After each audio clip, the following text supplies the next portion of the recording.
Hello, I'm Stuart Day. Most of the time you see me co-hosting the Exposure podcast with Jill Hunkler, but this is something a little different. This is Exposure Points, a new weekly segment where we'll spend about a half an hour together looking at the headlines around oil, gas, petrochemicals, and other extractive industries, and we'll unpack what it means for our communities, our health, and the environment. At the core of this series is one theme: extraction. Whether it's coal, oil, gas, petrochemicals, data centers, greenwashed industrial projects, everything from pyrolysis schemes to massive industrial solar farms sited without any regard to land or community impacts, or even the so-called brain drain, the drain of human capital and resources from rural communities. Whatever it is we're talking about, our economy has been built on taking rather than sustaining. Once a resource or technology dominates, we entrench around it. We calcify our political and economic systems around that thing until it feels impossible to move past. This series is about examining those patterns through the lens of extraction and asking what it would mean to finally shift towards true sustainability with forward thinking and vision. So let's dive in with our first story in the Ohio River Valley. On August 8, 2025, a federal judge issued an injunction after a lawsuit by West Virginia Rivers Coalition against Chemours, formerly DuPont.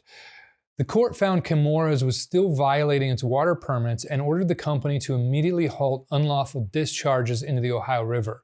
Chemours, of course, is appealing. The trial is scheduled for September 16th. But to understand how we got here, we have to step back to the 1990s in Parkersburg, West Virginia.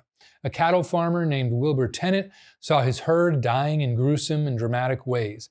He suspected the nearby DuPont plant, but nobody listened until a local high school gym teacher, a local reporter, and some others in the community pushed the story into the public eye. Their persistence brought the issue to attorney Rob Billet, who filed suit leading to one of the largest environmental cases in U.S. history. This story is covered in the blockbuster Dark Waters with Mark Ruffalo, but also the documentary The Devil We Know.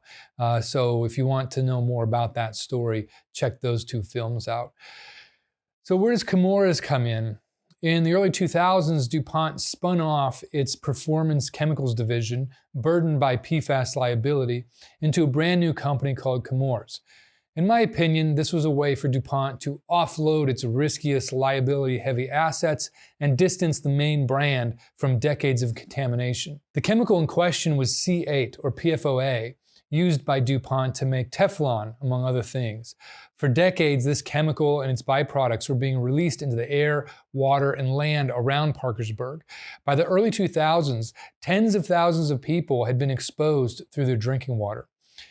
Now, C8 is part of a family of chemical compounds that are called forever chemicals. And the reason they're called forever chemicals is because they don't break down in the environment the same way that other things do. So they're very, very persistent, they're very long-lived, and they also bioaccumulate. So if they get into a river system or the soil or a body, they don't go away and they just keep building and building and building. So back in 2005, a settlement forced DuPont to fund a health study of nearly 70,000 residents. By 2012, the independent science panel that was part of that settlement confirmed what locals had suspected all along, which is C8 exposure is linked to kidney and testicular cancer, thyroid disease, ulcerative colitis, pregnancy complications, high cholesterol, and other health issues. This led to around 3,500 personal injury suits. In 2017, DuPont and Chemours agreed to split a settlement of about $670 million, which I believe at the time was the largest settlement of its kind.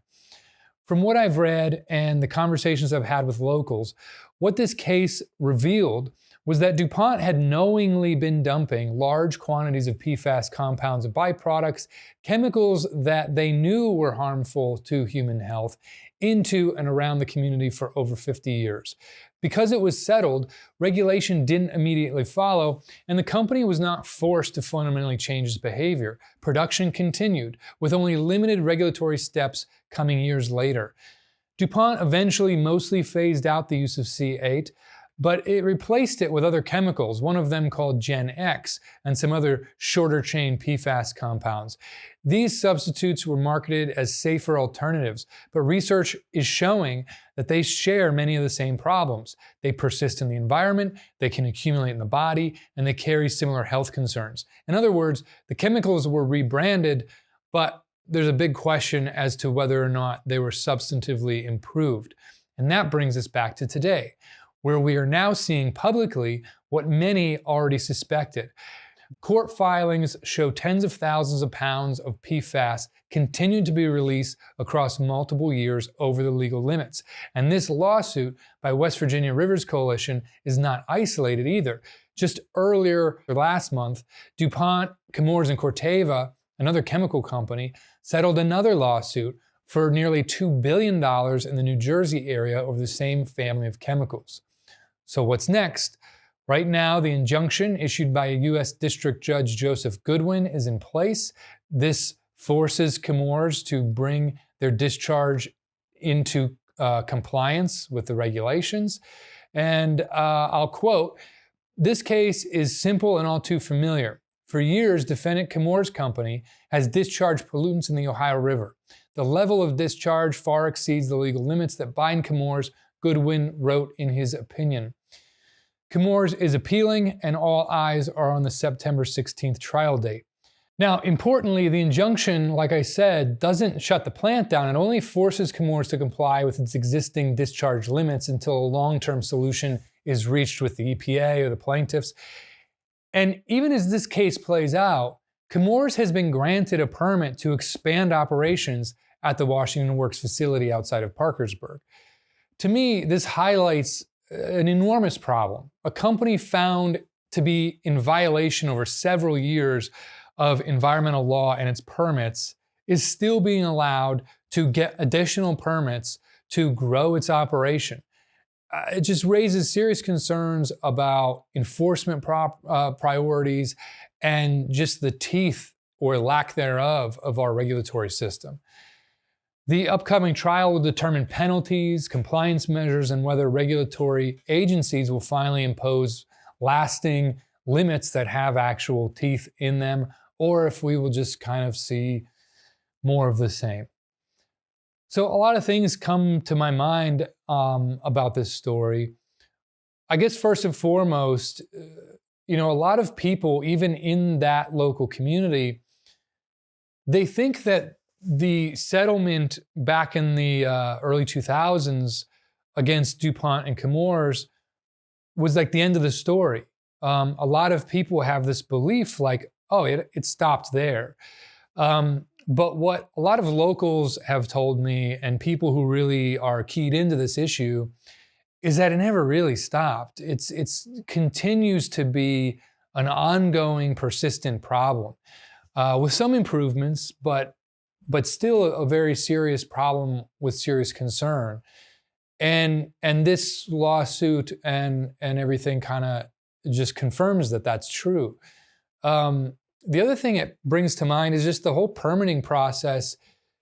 I used to do carpentry, and it's very striking to me that if you want to build a deck on your house or you want to put an addition on your home, the permitting process for that is seemingly more strict than the permitting process in regards to the Clean Air and the Clean Water Act. There's no exemptions, there's no carve-outs for exceptions in those cases. It's like your post has to be below frost line. Your ledger board has to be attached to the house a certain way.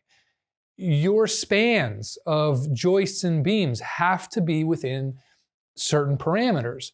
You can't go and get an exemption because you're a certain type of contractor. That's the way it is. And yet when it comes to discharging hundreds of thousands or millions of pounds of chemicals that we know have serious health impacts into the air or the water systems around communities, it seems like there's more wiggle room with that. And when things go wrong, when a company is caught doing it illegally, we've seen a couple cases where you could say maybe the law has come down hard on those companies, but for every one of those instances, there's also a slew of other examples where it's really just a slap on the wrist and they get to keep going. And so this whole issue of just no accountability and being able to skirt around and buying wiggle room, and then not really being held accountable even when it's found that you are illegally discharging. It's just I don't know how anyone can really look at that and say that that's not a problem. The other thing is, and I won't go into this in too much detail because we've talked about this on the Exposure podcast, is the permitting process itself is very, it leaves a lot to be desired, let's say. And one of the biggest, well, I would say two of the biggest holes in the permitting process and the regulatory environment when it comes to petrochemical facilities specifically is first, I just have to say, I think it's crazy that we legally allowed these discharges to begin with. The fact that the Shell cracker plant in Beaver, Pennsylvania is legally allowed to discharge a little over 1 million pounds, I think, of VOCs every year into that community is totally bonkers to me to begin with. But let's put that aside for a second, and let's just look at this one real blind spot, which is the cumulative compound impact over time. So you might have a site here upriver, and you might have a site a couple miles downriver. And each one of those sites might be fully in compliance with their permitted discharge. 1 million pounds, 1 million pounds. Totally legal, totally legal. But the community itself is being exposed to 2 million pounds. And this is where we get cancer clusters, because we have these sites that are all technically in compliance, and that compliance is based on these thresholds of safe exposure, quote unquote, which is a whole other discussion. But you have all these sites that are under compliance, but the regulatory environment and the permitting process is not really taking into account the fact that you've now stacked multiple sites on top of each other in a 5 or 10 mile radius. And so there's this compounding impact. And there's virtually no talk about, this site's putting off benzene and this site's putting off toluene. What happens when you're exposed to both of those things at the same time? The other big issue with the permitting process is this thing called major source and minor source permitting. So a major source is a large factory that is emitting things that are over a particular threshold, and that puts them in the major source category. And when you're in a major source category, your permitting process is much stricter, your regulatory process is much stricter. There's a lot more oversight. It's still very underwhelming, to be honest, but there's a lot more of it. If you're a minor source, you're underneath that threshold, you get classified as minor source, your permitting process is much easier and much more fast-tracked, and the regulation is almost non-existent. So let's just say, hypothetically, that your threshold to be a major source is 1,000 tons of chemical X, and you're showing that your company is only going to produce 995 tons. So you're under the threshold, you're now minor source. But what happens if the same company or a different company comes along and says, we also have a factory that only puts out 995 tons? Then they become a minor source.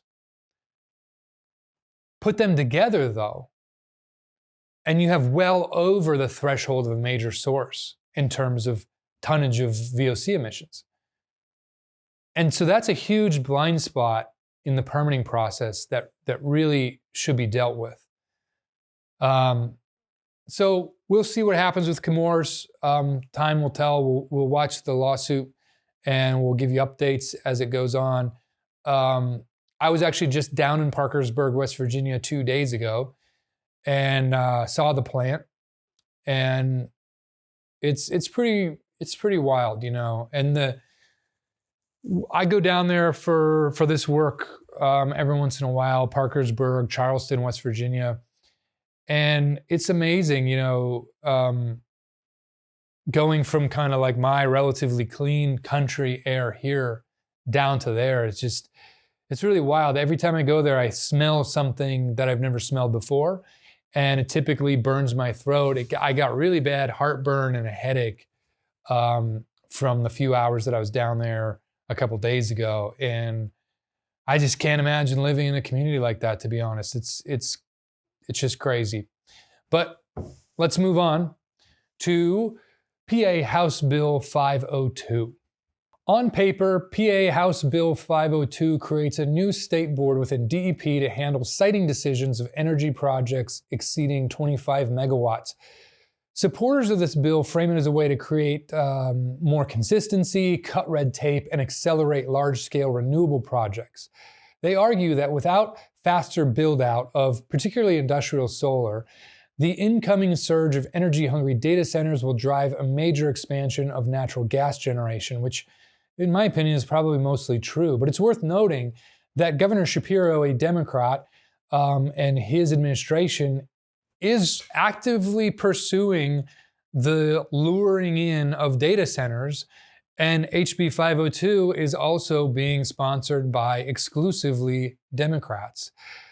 In practice, HB 502 erodes local self-determination. In my experience, both personally living in a rural community that has gone up against a number of large industrial development projects of different types, as well as my experience as the executive producer on the Exposure podcast and just seeing all over Appalachia how oil, gas, petrochemicals, et cetera, impact communities, it really bothers me, any kind of bill that strips municipality and township authority of meaningful say over what gets built in their communities. I don't like consolidating this kind of power in Harrisburg. And generally, I think it just adds extra barriers to people who want to participate in local civics, which to me seems like is the opposite of what we should be encouraging. Another thing that bothers me about this bill is that the text explicitly exempts residential zones, certain residential zones from these types of projects, but it leaves agricultural and rural communities where people also live and build their lives totally exposed to large-scale projects that they may not want in their communities. And the irony is that those people in the suburban and urban residential zones that are excluded from this are often the ones that most benefit from these projects. And they don't live with the actual impact of them. Now, this all matters because Pennsylvania Constitution's Environmental Rights Amendment obligates the Commonwealth to protect public natural resources for all people. And interpreted through the Commonwealth concept, it seems like that's a mandate that was intended to ensure that state government could not simply override local authority. By sidestepping municipal voices, HB 502 undermines both that constitutional protection and the principle of local democracy. And this brings to mind the warnings of Professor Luke Kemp from Cambridge University, who has talked a lot about climate change and the impact on human society. And he's argued that we cannot truly, meaningfully address climate change without true democratic governance. So by weakening local authority, HB 502 doesn't just impact land use decisions, but it undercuts the very democratic capacity we need if we're going to confront the climate crisis honestly. The bill promotes a very narrow vision of renewable development, in my opinion, focused almost exclusively on decarbonization metrics. But they're ignoring the cumulative impacts of farmland, water resources, ecosystems, community well-being. And because this bill applies broadly to energy infrastructure, not just specifically renewables, the same streamlined siting process can be taken advantage of, and most likely will be taken advantage of, by all kinds of other types of energy projects like natural gas development. It's also important to note that none of the bill's sponsors represents the rural communities that will be impacted by this bill. From what I can see, they all represent suburban and urban districts that will consume the energy but won't live with the consequences. I think this is a great example of what is actually a really common core problem when it comes to policy in this country, and that is that the people who create and promote these types of bills are rarely, if ever, the people that have to live with the visceral impact of the policy.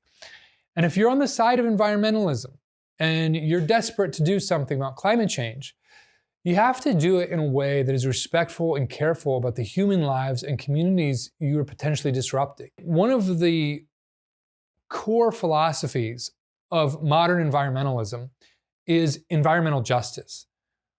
And they kind of have learned from coal. A lot of these groups, they shut down coal plants and then they just walked away. And so a lot of the more modern environmental groups recognize that that is not the way to do it. That's not environmentally just. You can't just shut down a factory, destroy all these people's jobs, and then just walk away. So there is, in modern environmentalism, there is much more of a consciousness of like the broader picture of things. And so when you have a policy or you have people who are pushing a policy that is extremely narrow in focus and that actively undermines a community, and they treat that as a means to an end that they think is justified, I think that's a big red flag, and it's really problematic. Because to me, not only is this like not the right thing to do ethically, but it's also not how you build coalition. It's not how you get allies. It's not how you're going to win the fight. So in short, I think HB 502 is well-intentioned, but is very short-sighted. I think it prioritizes speed and urgency and shortcuts over wisdom and thoughtfulness. And it elevates centralized control at the expense of justice, consent, and holistic stewardship of land, water, and community health. This story opens up a big can of worms that I don't have time to get into today. There's a lot I have to say about this because my position, specifically with industrial solar, is very complicated. And I could probably do an entire episode on my thoughts on industrial solar. But what I will say is that one of my big critiques of the entire discussion around climate change is that it has been so hyper narrowly focused on carbon emissions that in a way it has undermined other aspects of the environment and ecology. And I think it threatens to push us down a path that is just as harmful, but in different ways. I think that renewables are incredible. They offer us a lot of advantages environmentally, but even beyond the environment. And I think there's a case to be made that we should be incorporating more solar, wind, geothermal, and water power, hydropower. But I also think that there's a right way and a wrong way to do things. And back to this concept of extraction, I think if you approach renewables with that same extractive mindset, that same hyper-capitalist, hedge fund-owned, out-of-state corporation coming in and taking, and you have no regard for how it's impacting the community, local ecological systems, water, soil health, wildlife mobility, I think if that's your approach, you're making a big mistake. And you're going to end up in the same place. Maybe it will be different, but ultimately it will be the same. And so I think we should be more careful and more thoughtful about how we approach renewables. And like I said, I have a lot more to say on that subject, but trying to keep these episodes pretty short. So I'm going to save the rest of what I have to say for another episode. Let's move on to what I think is maybe the most important thing to talk about right now in this moment, and that's data centers. All across Pennsylvania, West Virginia, and really the nation, billions of dollars are being poured into massive data center campuses. Amazon alone has announced a $20 billion investment in Pennsylvania, including a site next to a nuclear plant. Other projects are planned in Carlisle, Lancaster County, and Aliquippa, and West Virginia lawmakers are even stripping local authority to lure these projects in and ensure they can be built without pushback, similar to HB 502 in Pennsylvania that we just talked about. These facilities are absolute energy hogs. Nationally, data centers could consume up to 12% of all US electricity by 2028, and they also require enormous amounts of water for cooling, millions of gallons per day, and they sprawl across huge tracts of land. These are basically, when you look at the energy consumption and the water consumption, these things are like cities on 10 acres. It is astounding. People are already seeing higher electric bills, $20, $30 a month more. The reality is that this model is just literally unsustainable as far as I can tell. I don't believe there's any physical way that we can scale data centers across the country without causing massive environmental and social harm. Everyone is talking about how AI might disrupt jobs or social systems, but few people are talking about this very tangible crisis: the water and energy consumption, the heat these facilities dissipate, and the strain on local communities. These are problems you can't creatively engineer around. These are hard physical limits that we are already bumping up against, and it's brand new. So I just don't see where we're going with this, and it doesn't seem like anyone who's at the helm of this ship seems to be thinking about it either. You know, I watch these, they're like these panel discussions with these really smart people. I mean, they're very, very smart, very sophisticated. They have a lot of really lofty ideas they talk about in terms of AI and the future and what it's going to look like. And for all of their intelligence and all of their education and their success and their technical savvy, I just can't help but feel that these people are utterly detached from reality in a way that we have not seen before. I mean, I've always felt that the ultra wealthy and ultra powerful get to a point where they become detached from our normal lives, the lives that you and I are mostly living. But the way that these people specifically are detached from the physical limits of Earth is really frightening to me. So the through line here is simple. Extraction, framed as progress, has for a very long time been a problem, and it has overshadowed the interests of the communities that bear the bulk of the burden in terms of the ecological damage and public health. PFAS contaminating river systems, fracking associated with elevated health risks, including childhood cancers, renewable siting laws that steamroll rural voices, data centers that consume vast amounts of water and energy. All of these follow the same pattern. Time and time again, people do what they're supposed to do. They participate in civic institutions. They go to town halls, they speak their mind, they sound the alarms, they raise the red flags, only to be told they're exaggerating, they're misinformed, and that everything is fine until it isn't. If we really want true progress, it means that we have to ask these questions. Who's paying for this? Who's benefiting? And what kind of future are we building?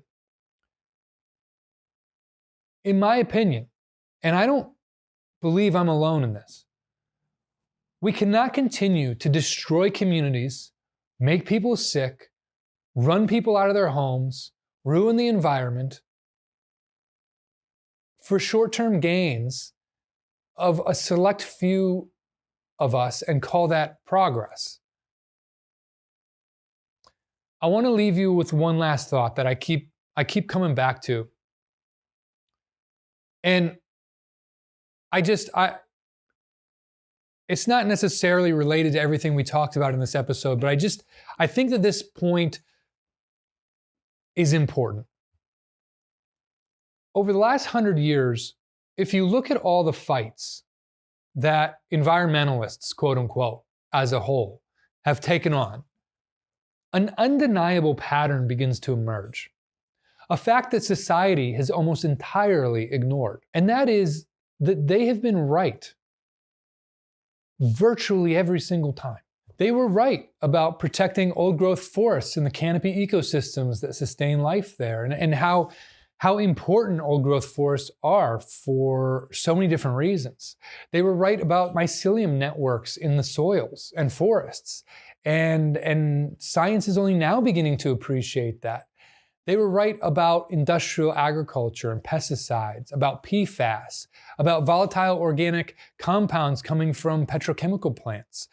They were right about the dangers of leaking pipelines, about the health impacts of fracking, about the bleaching of coral reefs, the acidification of the ocean, and the collapsing of ecosystems and habitats. They've been right about greenhouse gases driving climate change. Again and again, they were dismissed. They were mocked as alarmists, as people who didn't have a grasp on how the real world worked, until the evidence piled up and the denial was no longer possible. Despite decades of propaganda from industry, politicians, and the media, environmentalists have consistently been more correct than their opponents. Yes, their style, their tactics, their messaging can be very off-putting. I find myself repelled by environmentalists all the time because I just don't agree with the way that they go about things. I don't agree with their messaging all the time. But if you strip away the aesthetics and the personalities and the sort of cultural clashes there, what you see is a record that shows that time and time they've been pointing in the right direction. Yes, they've been wrong at times, but usually it's been on the details, on the nuance. They've been off on a timeline, maybe overstating some of the impacts.